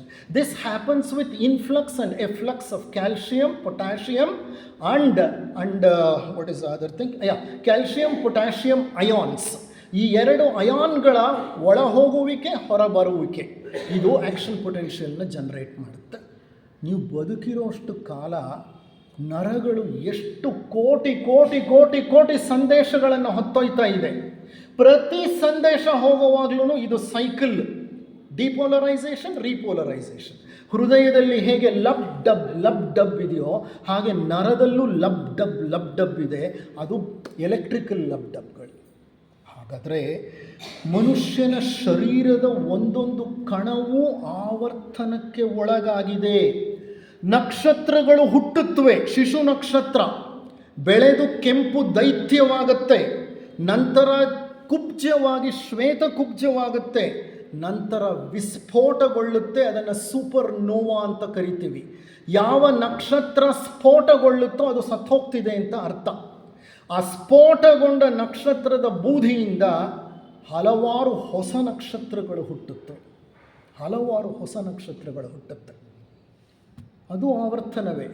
ಶಿಶು ನಕ್ಷತ್ರ, ಕೆಂಪು ದೈತ್ಯ, ಶ್ವೇತ ಕುಬ್ಜ, ನಂತರ ಸೂಪರ್ ನೋವಾ ಅಥವಾ ಬ್ಲ್ಯಾಕ್ ಹೋಲ್. ಬ್ಲ್ಯಾಕ್ ಹೋಲ್ ಅಂದರೆ ಕೃಷ್ಣ ರಂಧ್ರ. ಇರಲಿ, ನಾನು ಅದರ ಡೀಟೇಲ್ಸ್ಗೆ ಹೋಗಲ್ಲ. ಇದು ನಕ್ಷತ್ರಗಳ ಒಂದು ಆವರ್ತನ. ಈ ಅಖಿಲಾಂಡ ಕೋಟಿ ಬ್ರಹ್ಮಾಂಡದಲ್ಲಿ ನೀವು ತಲೆ ಎತ್ತಿ ಆಗಸವನ್ನು ರಾತ್ರಿ ನೋಡಿದ್ರೆ, ಅದರಲ್ಲೂ ಅಮಾವಾಸ್ಯೆ ರಾತ್ರಿ ನೋಡಿದ್ರೆ ಕೋಟ್ಯಾಂತರ ನಕ್ಷತ್ರಗಳು ಕಾಣಿಸುತ್ತವೆ. ಅವೆಲ್ಲ ಎಲ್ಲಿಂದ ಬಂದವು?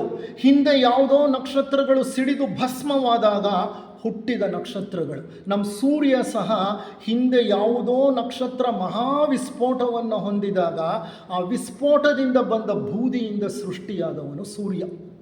ಒರಾಯನ್ ನೆಬುಲಾ ಅಂತ ಹೇಳ್ತೇವೆ ನಾವು. ಅದನ್ನು ಸೀಕ್ರೆಟ್ ಡಾಕ್ಟ್ರಿನಲ್ಲೂ ಕೊಡ್ತಾರೆ. ಆ ಒರಾಯನ್ ನೆಬುಲಾನಲ್ಲಿ ಸೂರ್ಯ ಹುಟ್ಟೋದು. ಸೂರ್ಯನಿಗೂ ಒಂದು ಹುಟ್ಟಿದೆ. ಹೀಗೆ ಸೂರ್ಯ ಸಹ ಬೆಳೀತಾ ಇದ್ದಾನೆ. ಈಗ ಹೆಚ್ಚು ಕಡಿಮೆ ಅವನಿಗೆ ಮಧ್ಯ ವಯಸ್ಸು. ಅವನು ಇಂದಲ್ಲ ನಾಳೆ ವೃದ್ಧಾಪ್ಯವನ್ನು ತಲುಪಿ ಕಣ್ಮರೆಯಾಗ್ತಾನೆ.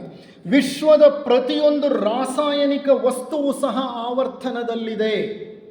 ನೈಟ್ರೋಜನ್ ಸೈಕಲ್ ಅಂತೀವಿ, ಕಾರ್ಬನ್ ಸೈಕಲ್ ಅಂತ ಹೇಳ್ತೀವಿ, ಆಕ್ಸಿಜನ್ ಸೈಕಲ್ ಅಂತ ಹೇಳ್ತೀವಿ. ಅಂದರೆ ಅರ್ಥ ಏನು?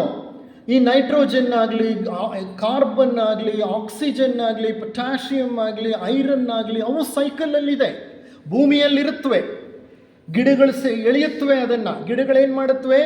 ಸಾರಜನಕವನ್ನು ಅಂದರೆ ನೈಟ್ರೋಜನ್ನನ್ನು, ಪೊಟ್ಯಾಷಿಯಮನ್ನು, ಐರನ್ನನ್ನು, ಮ್ಯಾಂಗನೀಸನ್ನು, ಮೆಗ್ನೀಷಿಯಮನ್ನು ಗಿಡಗಳು ಹೀರ್ಕೊಳ್ಳುತ್ತವೆ. ಹೀರ್ಕೊಂಡು ತರಕಾರಿಗಳನ್ನ, ಹಣ್ಣುಗಳನ್ನು ತಯಾರು ಮಾಡುತ್ತೆ. ಅದನ್ನು ನಾವೇನು ಮಾಡ್ತೀವಿ? ನಾವು ತಿಂತೀವಿ.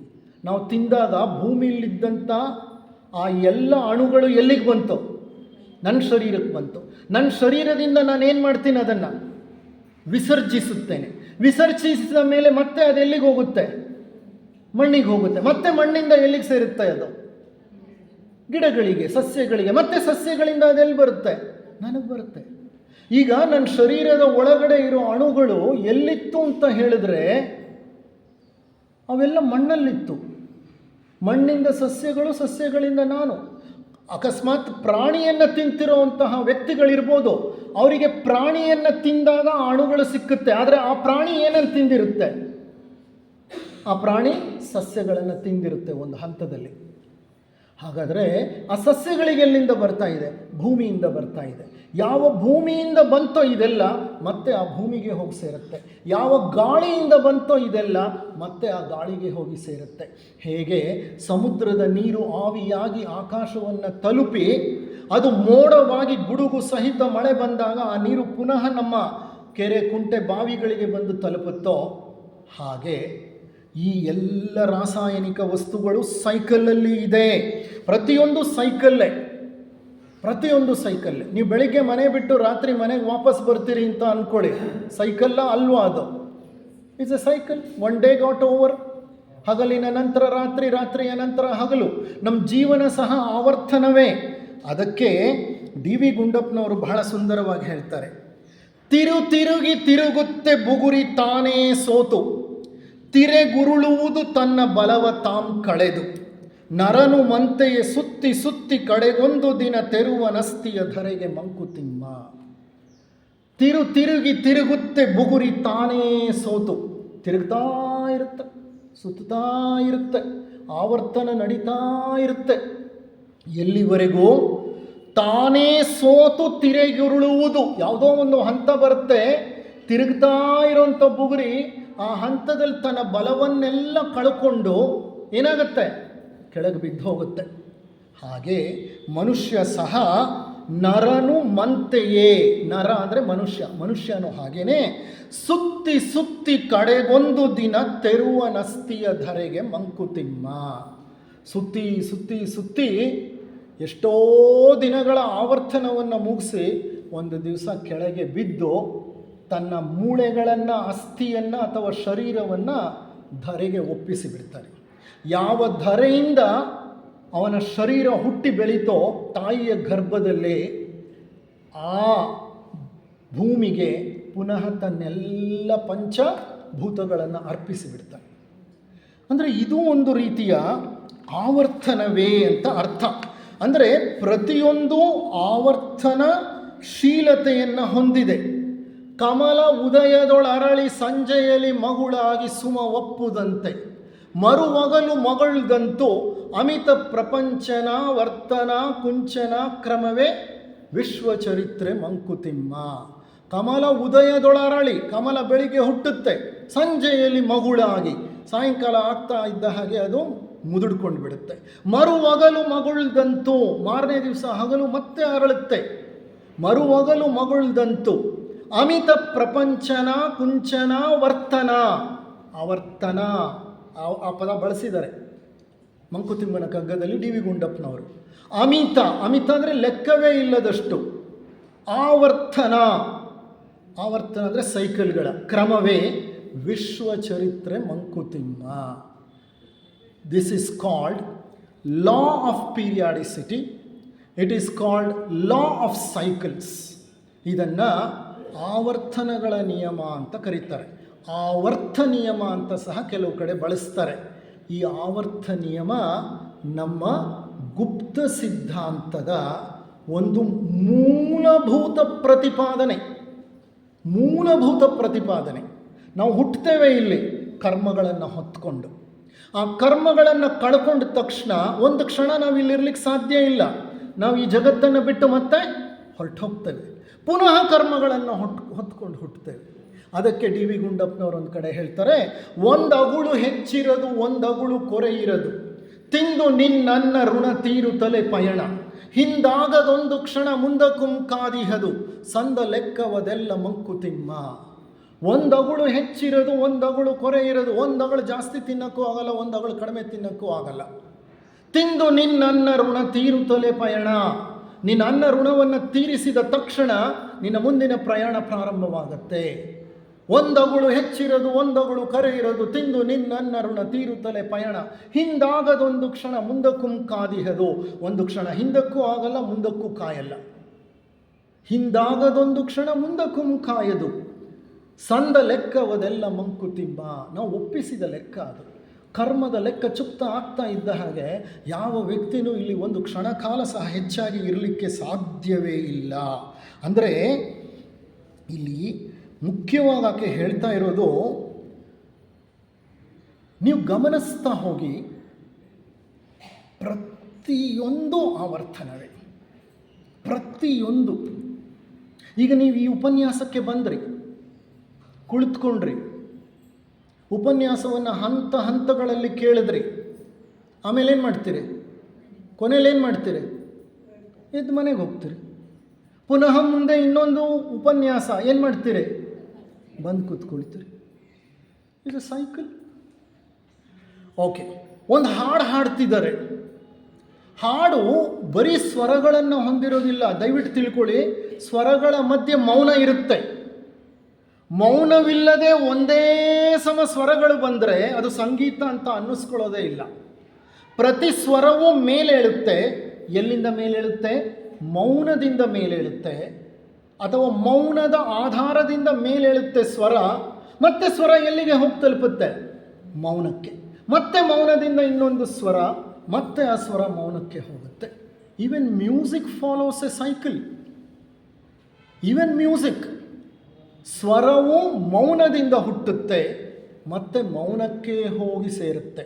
ಹೇಗೆ ಮನುಷ್ಯ ಹುಟ್ಟಿ ಸಾಯ್ತಾನೋ ಹಾಗೆ ಸ್ವರನೂ ಹುಟ್ಟುತ್ತೆ, ಸಾಯುತ್ತೆ.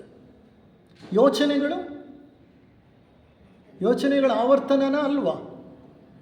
ಯೋಚನೆ ಹುಟ್ಟುತ್ತೆ, ಬೆಳೆಯುತ್ತೆ, ಮೇಲೇರುತ್ತೆ, ಮತ್ತೆ ಏನಾಗುತ್ತೆ? ಯೋಚನೆ ಸಿಂಕ್ ಆಗುತ್ತೆ. ಒಂದು ಯೋಚನೆ ಅಲೆಯಾಗಿ ಮೇಲೆದ್ದು ಕೆಳಗಿಳಿಯುತ್ತೆ.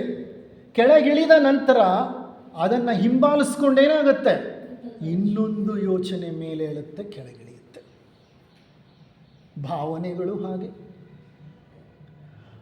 ಪ್ರತಿಯೊಂದು ಸೈಕಲ್ ಅನ್ನೋದನ್ನು ಅರ್ಥ ಮಾಡ್ಕೊಂಡು ಬಿಟ್ಟರೆ ನಾವು ಒಂದು ಫಂಡಮೆಂಟಲ್ ಮೂಲಭೂತ ತತ್ವಕ್ಕೆ ಬರ್ತೇವೆ. ಏನದು ತತ್ವ ಅಂದರೆ, ಯಾವುದು ಶಾಶ್ವತವಲ್ಲ, ಪ್ರತಿಯೊಂದು ನಿರಂತರ ಚಲನೆಯಲ್ಲಿದೆ.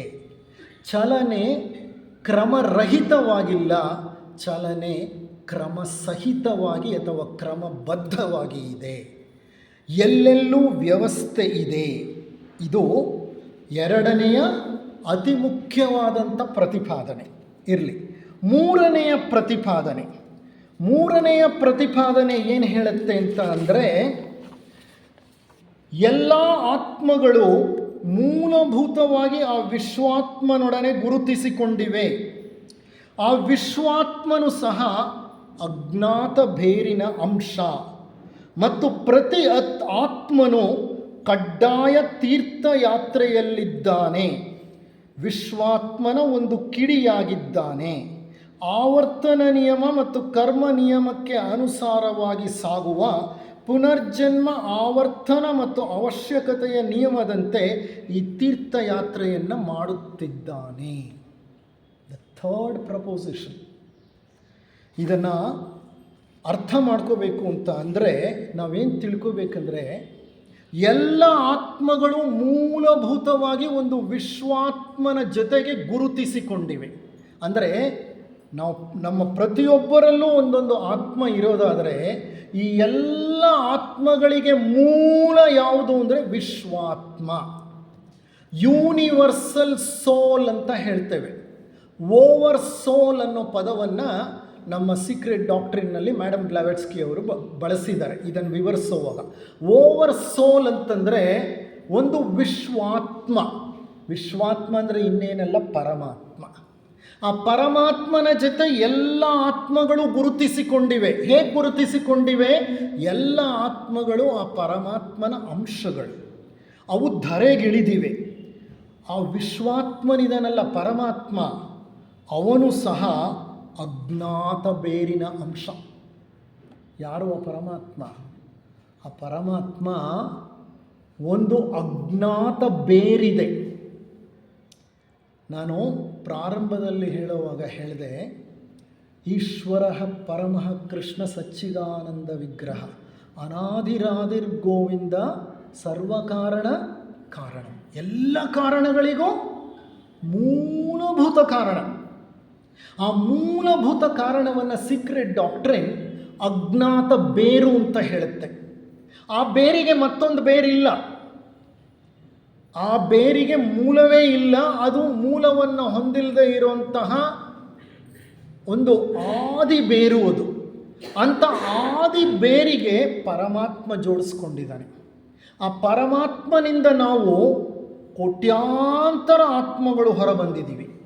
ಹೊರಬಂದು ಏನು ಮಾಡ್ತಾ ಇದ್ದೀವಿ? ಪ್ರತಿ ಆತ್ಮನು ಕಡ್ಡಾಯ ತೀರ್ಥಯಾತ್ರೆಯಲ್ಲಿದ್ದಾನೆ. Every soul is on a pilgrimage. ಪ್ರತಿ ಆತ್ಮವೂ ಒಂದು ಪವಿತ್ರ ಯಾತ್ರೆಯನ್ನು ಮಾಡ್ತಾ ಇದೆ. ಇದು ಎತ್ತರದ ಮಟ್ಟದಲ್ಲಿ ತಿಳ್ಕೋಬೇಕು. ನಾನೀಗ ಕಾಶಿಗೆ ಹೋಗಬೇಕು ಅನ್ಕೋತೀನಿ. ಒಂದು ಪವಿತ್ರ ಸ್ಥಳದ ಯಾತ್ರೆ ಮಾಡಬೇಕು. ಏನು ಮಾಡ್ತೀನಿ? ಇಲ್ಲಿಂದ ಟಿಕೆಟ್ ಬುಕ್ ಮಾಡಿಕೊಂಡು ಹೋಗ್ತೀನಿ. ಅಲ್ಲಿ ಯಾತ್ರೆ ಮುಗಿಸ್ಕೊಂಡು ಮತ್ತೆ ಏನು ಮಾಡ್ತೀನಿ? ನನ್ನ ಮನೆಗೆ ಹಿಂತಿರುಗಿ ಬರ್ತೀನಿ. ಮನುಷ್ಯನು ಇದನ್ನೇ ಮಾಡ್ತಾ ಇರೋದು. ಮನುಷ್ಯ ಜೀವನದಲ್ಲಿ ಕಾಶಿ ಯಾತ್ರೆ ಮಾಡಿ ಹೇಗೆ ಬರ್ತಾನೋ ಹಾಗೆ ಆತ್ಮ ಸಹ ಯಾತ್ರೆಯಲ್ಲಿ ತೊಡಗಿದೆ. ಎಂಥ ಯಾತ್ರೆ ಅದು? ಕಡ್ಡಾಯ ಯಾತ್ರೆ, ಆಬ್ಲಿಗೇಟ್ರಿ ಪಿಲ್ಗ್ರಿಮೇಜ್. ಆಬ್ಲಿಗೇಟ್ರಿ ಪಿಲ್ಗ್ರಿಮೇಜ್ ಅಂತಂದರೆ ಮ್ಯಾಂಡೇಟರಿ ಪಿಲ್ಗ್ರಿಮೇಜ್. ಆ ಯಾತ್ರೆನ ನಾನು ಮಾಡಲ್ಲ ಅಂತ ಅನ್ನೋಕ್ಕೆ ಸಾಧ್ಯನೇ ಇಲ್ಲ, ಮಾಡಲೇಬೇಕದು. ಆ ಯಾತ್ರೆ ಯಾವುದು? ಆ ಉನ್ನತ ಲೋಕಗಳಿಂದ ಈ ಲೋಕಗಳಿಗೆ ಇಳಿತೀನಿ. ಇಲ್ಲಿ ಮನುಷ್ಯನಾಗಿ ನನ್ನ ಯಾತ್ರೆಯನ್ನು, ಪೂರ್ಣ ಜೀವನ ನಾನೇನು ಬದುಕ್ತೀನೋ ಅದೊಂದು ಯಾತ್ರೆ. ಆ ಯಾತ್ರೆ ಮುಗಿಸಿದ ನಂತರ ಪುನಃ ನಾನೇನು ಮಾಡ್ತೀನಿ? ಹಿಂತಿರುಗಿ ಉನ್ನತ ಲೋಕಗಳಿಗೆ ಹೋಗ್ತೀನಿ. ಮತ್ತೆ ಉನ್ನತ ಲೋಕಗಳಿಂದ ನನ್ನನ್ನು ದಬ್ತಾರೆ ಇಲ್ಲಿಗೆ, ಮತ್ತೆ ನಾನು ಹಿಂತಿರುಗಿ ಬರ್ತೇನೆ. ಈ ಕರ್ಮಗಳ ಲೆಕ್ಕಾಚಾರದ ಮೇಲೆ ಪ್ರತಿ ಮನುಷ್ಯ ತೀರ್ಥಯಾತ್ರೆಯನ್ನು ಮಾಡ್ತಾ ಇದ್ದಾನೆ. ವಿಶ್ವಾತ್ಮನು ಒಂದು ಕಿಡಿಯಾಗಿದ್ದಾನೆ. ಆವರ್ತನ ನಿಯಮ ಮತ್ತು ಕರ್ಮ ನಿಯಮಕ್ಕೆ ಅನುಸಾರವಾಗಿ ಈ ತೀರ್ಥಯಾತ್ರೆಯನ್ನು ಮಾಡುತ್ತಾ ಇದ್ದಾನೆ. ಈಗ ತೀರ್ಥಯಾತ್ರೆ ಮಾಡುವಾಗ ನಾವು ಎಚ್ಚರವಾಗಿರ್ಬೇಕಾ, ನಾವು ನಿದ್ರೆ ಮಾಡ್ತಿರ್ಬೇಕಾ? ಕಾಶಿ ಯಾತ್ರೆಗೆ ಹೋಗಿದ್ದೀರಿ, ಕಾಶಿ ಎಲ್ಲ ನೋಡ್ಕೊಂಡು ಬರಬೇಕಂತ ನಿದ್ರೆ ಮಾಡ್ತಾ ಕಾಶಿ ಎಲ್ಲ ನೋಡ್ತಾ ಇದ್ದರೆ ನೋಡ್ದಂಗೆ ಅನಿಸುತ್ತಾ ನಿಮಗೆ? ಅನುಭವ ಸಿಕ್ಕುತ್ತಾ ನಿಮಗೆ? ಅನುಭವ ಸಂಸ್ಕಾರವಾಗುತ್ತಾ ನಿಮಗೆ? ಇಲ್ಲ.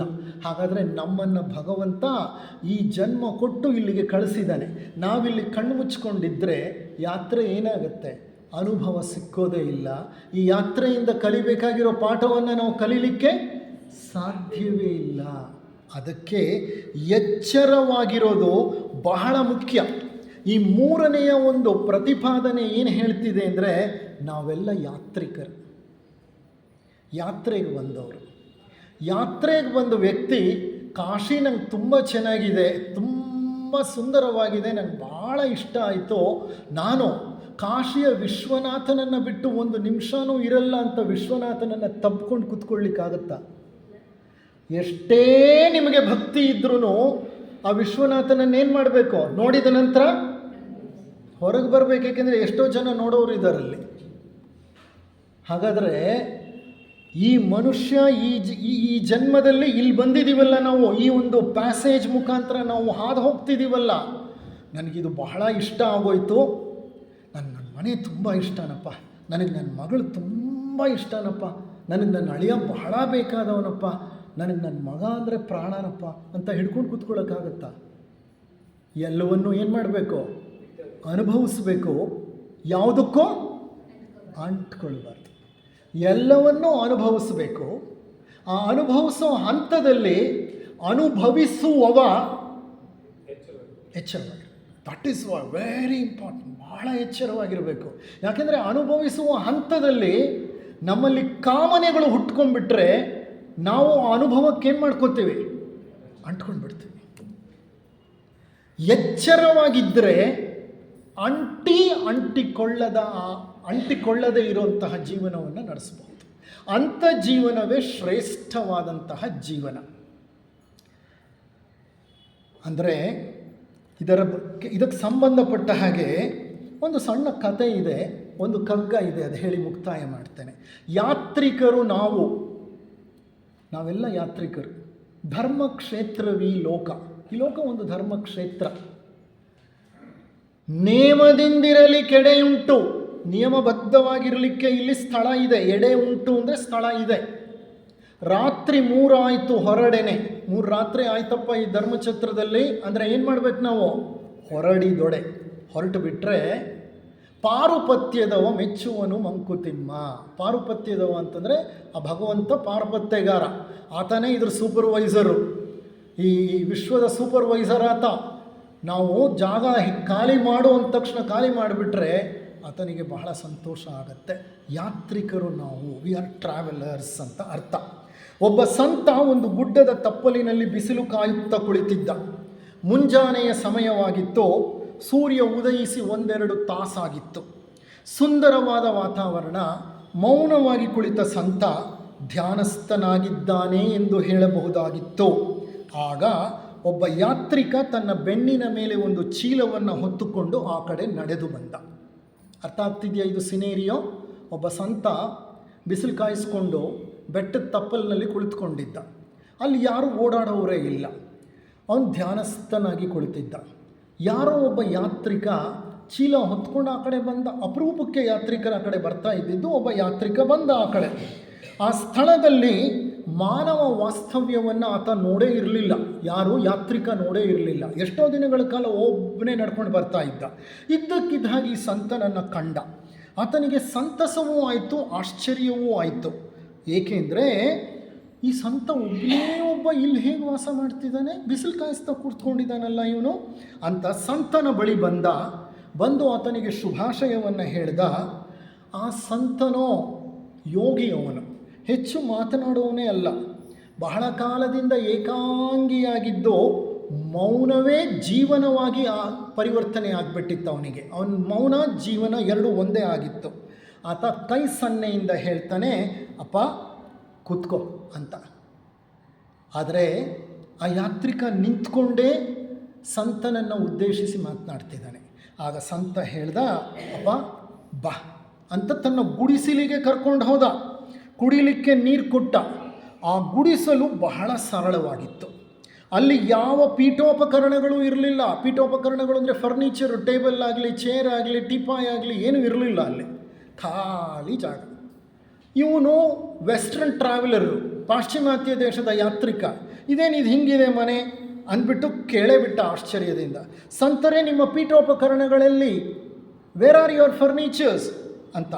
ಆಗ ಸಂತ ಮುಗುಳ್ನಗ್ತಾ ಯಾತ್ರಿಕನಿಗೆ ಹೇಳ್ತಾನೆ, ಅಪ್ಪ ನಿನ್ನ ಪೀಠೋಪಕರಣಗಳಲ್ಲಿ, ನನ್ನ ಮನೆ ಫರ್ನಿಚರ್ ಕೇಳ್ತೀಯಲ್ಲ, ಇಲ್ಲ ಅಂತ, ನಿನ್ನ ಫರ್ನಿಚರ್ ಎಲ್ಲಿ ಅಂತ ಕೇಳ್ತಾನೆ. ಆಗ ಯಾತ್ರಿಕ ಹೇಳ್ತಾನೆ, ಸ್ವಾಮಿ ನಾನೊಬ್ಬ ಯಾತ್ರಿಕ, ನಾನು ಯಾತ್ರೆ ಮಾಡ್ತಿರೋನು, ನನಗೇನಕ್ಕೆ ಬೇಕು ಫರ್ನಿಚರು ಅಂತ. ಹೌದಾ, ನಾನೂ ಅಷ್ಟೇ. Is it so am I? ನಾನು ಯಾತ್ರಿಕನೇ ಅಪ್ಪ. ನೀನು ಯಾವುದೋ ಒಂದು ಊರಿಂದ ಇನ್ನೊಂದು ಊರಿಗೆ ಬಂದಿರ್ಬೋದು, ನಾನು ಒಂದು ಲೋಕದಿಂದ ಇನ್ನೊಂದು ಲೋಕಕ್ಕೆ ಹೋಗ್ತಿರೋಂಥ ಯಾತ್ರಿಕ. ನೀನು ಊರಿಂದ ಊರಿಗೆ ಬಂದಿರೋ ಯಾತ್ರಿಕ ಆದರೆ, ನಾನು ಒಂದು ಲೋಕದಿಂದ ಇನ್ನೊಂದು ಲೋಕಕ್ಕೆ ಪ್ರಯಾಣ ಮಾಡ್ತಿರೋ ಯಾತ್ರಿಕ. ಅಂದರೆ ನನ್ನ ಪ್ರಜ್ಞೆ ಲೋಕಾಂತರಗಳ ಯಾತ್ರೆಯನ್ನು ಜ್ಞಾಪಕ ಇಟ್ಕೊಳ್ತಿದೆ. ನಿನ್ನ ಯಾತ್ರೆ ಊರಿಂದ ಊರಿಗೆ ನಡೀತಾ ಇರೋಂಥ ಯಾತ್ರೆಯನ್ನು ಜ್ಞಾಪಕ ಇಟ್ಕೊಂಡಿದೆ. Is it so am I?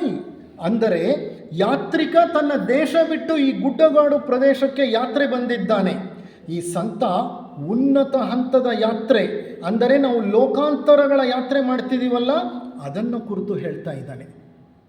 ಸಂತ ಹೇಳ್ತಾ ಇರೋದು ಲೋಕಾಂತರಗಳ ಯಾತ್ರೆ, ಈ ಯಾತ್ರಿಕ ಹೇಳ್ತಾ ಇರೋದು ಊರುಗಳ ಅಂತರದ ಯಾತ್ರೆ.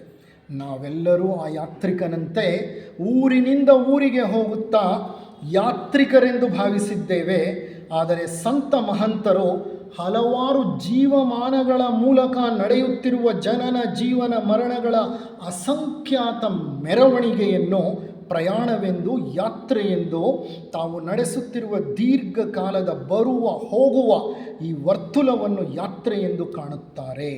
ಆ ದೃಷ್ಟಿಯಲ್ಲಿ ಸಂತರು, ಯೋಗಿಗಳು, ಮಹಂತರು ಅನಂತ ಯಾತ್ರಿಕರಂತೆ ಜೀವನ ಮಾಡ್ತಾರೆ. ಅನಂತ ಯಾತ್ರಿಕರು ಯಾವುದನ್ನೂ ಅಂಟಿಸ್ಕೊಳ್ಳೋದಿಲ್ಲ, ಯಾವುದನ್ನೂ ತೊರೆಯೋದಿಲ್ಲ. ತಾಕನೊಂದನು ಯೋಗಿ, ನೂಕನೊಂದನು ಜಗದಿ. ತಾಕನೊಂದನು ಯೋಗಿ, ನೂಕನೊಂದನು ಜಗದಿ. ಏಕಾಂಗಿ ಸಂಗಾತಿ ಮಂಕುತಿಮ್ಮ. ಸಂತರು ಹೇಗಿರ್ತಾರೆ ಅಂದರೆ, ಯಾವುದನ್ನು ತಾಕದೂ ಇಲ್ಲ, ಯಾವುದನ್ನು ನೂಕೋದು ಇಲ್ಲ, ಯಾವುದಕ್ಕೂ ಅಂಟ್ಕೊಳ್ಳೋದು ಇಲ್ಲ, ಯಾವುದಕ್ಕೂ ವಿಕರ್ಷಣೆಯನ್ನು ತೋರಿಸೋಲ್ಲ. ರಾಗವೂ ಇಲ್ಲ, ದ್ವೇಷವೂ ಇಲ್ಲ. ಅಂಥ ಸ್ಥಿತಪ್ರಜ್ಞ ಸ್ಥಿತಿಯಲ್ಲಿ ತಮ್ಮ ಜೀವನದ ಪ್ರಯಾಣವನ್ನು ನಡೆಸ್ತಾರೆ. ಇದು ಮೂರನೆಯ ಪ್ರತಿಪಾದನೆ. We are eternal pilgrims. ನಾವು ಅನಂತ ಯಾತ್ರಿಕರು, ಈ ಭೂಮಿಗೆ ಯಾತ್ರೆ ಮಾಡಲಿಕ್ಕೆ ಬಂದಿದ್ದೇವೆ. ಈ ಒಂದು ಅಂಶ ನಮ್ಮ ಮನಸ್ಸಿನಲ್ಲಿ ಆಳವಾಗಿ ಉಳಿದ್ರೆ ನಾವಿಲ್ಲಿ ಯಾವುದಕ್ಕೂ ಅಂಟ್ಕೊಳ್ಳಿಕ್ಕೆ ಹೋಗಲ್ಲ. ಏನಾದರೂ ಅದನ್ನು ಸೀರಿಯಸ್ ಆಗಿ ತಗೊಳ್ಳಲ್ಲ, ಯಾವುದಕ್ಕೂ ದುಃಖ ಪಡಲ್ಲ, ಯಾವುದಕ್ಕೂ ವ್ಯಸನ ಪಡಲ್ಲ, ಯಾವುದಕ್ಕೂ ಆಸೆ ಪಡಲ್ಲ. ಒಂದು ಸ್ಥಿತಪ್ರಜ್ಞ ಸ್ಥಿತಿಯ ಜೀವನವನ್ನು ನಾವು ನಡೆಸ್ತೇವೆ. ಇದು ಮೂರನೆಯ ಮುಖ್ಯ ಪ್ರತಿಪಾದನೆ. ಈ ಮೂರು ಪ್ರತಿಪಾದನೆಗಳನ್ನು ನೀವು ಚೆನ್ನಾಗಿ ನೋಡಿ. ಇಲ್ಲಿ ಕೇಳೋದು ಹೋಗೋದಲ್ಲ. ಸರಳವಾದ ಉಪನ್ಯಾಸಗಳಾದರೆ ಕೇಳಿದರೆ ನೀವೇನೋ ತಿಳ್ಕೊತೀರಿ, ಆ ಮಟ್ಟಕ್ಕೆ ಸರಿ. ಆದರೆ ಗುಪ್ತ ಸಿದ್ಧಾಂತ ಗ್ರಂಥ ಹಾಗಲ್ಲ. ಇದು ಆಳವಾದ ತತ್ವಗಳನ್ನು ನಿಮಗೆ ತಿಳಿಸ್ಕೊಡ್ತಾ ಇದೆ. ಈ ವಿಷಯದ ಬಗ್ಗೆ ನೀವು ಕಂಟೆಂಪ್ಲೇಟ್ ಮಾಡಬೇಕು. ಕಂಟೆಂಪ್ಲೇಷನ್ ಅಂದರೆ ಧ್ಯಾನ ಮಾಡಬೇಕು. ಧ್ಯಾನದ ಆಳದಲ್ಲಿ ಈ ಮೂರು ಪ್ರತಿಪಾದನೆಗಳ ಒಂದು ಆಳ ಹರಿವು ಅಥವಾ ಆಳ ಅಗಲ ನಿಮಗೆ ಅರ್ಥವಾಗುತ್ತೆ. ನಿಮ್ಮ ಮಟ್ಟದಲ್ಲಿ ನೀವೆಷ್ಟು ಆಳಕ್ಕೆ ಹೋಗ್ಬೋದೋ ಆ ಆಳಕ್ಕೆ ಹೋಗಿ ತಿಳ್ಕೊಳ್ಳೋ ಪ್ರಯತ್ನ ಪಡಿ. ಈ 3 ಪ್ರತಿಪಾದನೆಗಳ ನಂತರ ದ ಬುಕ್ ಆಫ್ ಧ್ಯಾನ ಗ್ರಂಥ ಕವನಗಳು ಅಂತ ಒಂದು ಗ್ರಂಥ ಇದೆ, ಬುಕ್ ಆಫ್ ಧ್ಯಾನ್. ಅದರಲ್ಲಿ ವಿಶ್ವ ಸೃಷ್ಟಿಯ ಬಗ್ಗೆ ಸ್ಟ್ಯಾನ್ಸಾಗಳು ಬರುತ್ತೆ. ಸ್ಟ್ಯಾನ್ಸಾ ನಂಬರ್ 1, 2, 3, 4, 5, 6 ಆ ಥರ ಬರುತ್ತೆ. ಆ ಸ್ಟ್ಯಾನ್ಸಾಗಳಲ್ಲಿ ವಿಶ್ವ ಸೃಷ್ಟಿಯನ್ನು ಸೀಕ್ರೆಟ್ ಡಾಕ್ಟ್ರಿನ್ ವಿವರಿಸಿ ಹೇಳುತ್ತೆ. ಅದನ್ನು ಮುಂದಿನ ಹಂತದಲ್ಲಿ ನಾನು ವಿವರಣಾತ್ಮಕವಾಗಿ ತೆಗೆದುಕೊಳ್ತೇನೆ. ನಿಮ್ಮೆಲ್ಲರಿಗೂ ನನ್ನ ಅನಂತಾನಂತ ವಂದನೆಗಳು.